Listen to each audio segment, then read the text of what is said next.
9.25 சவரன் நகைய கார்ல வச்சுட்டு, அத வந்து ஊர் பேர் தெரியாத இடத்துக்கு நம்ம போயிருக்கோம். அதாவது கோயிலுக்கு போயிருக்கோம். அத டிரைவர் கிட்ட சாவிய குடுத்து இல்ல வந்து இவங்க இண்டிவிஜுவலா டிரைவ் பண்ணாங்களா என்னன்னு தெரியல.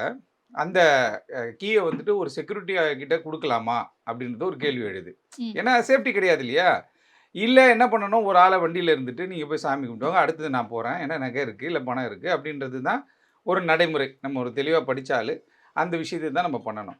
ஆனா இவங்க என்ன பண்ணியிருக்காங்க, அத வந்து நானு அஜித் குமார்ன்ற ஒரு நபர்ட்ட குடுத்தேன் அப்படின்ற ஒரு விஷயத்த சொன்னோனே, காவல்துறை அஜித் குமாரையும், நீ எங்க வண்டி சாவி குடுத்தேன்னும்போது, என் ஃப்ரெண்ட் 2 பேர் அருண்குமார், வினோத்குமார்ன்னும்போது, அவங்கள எல்லாம் செக்யூர் பண்றாங்க.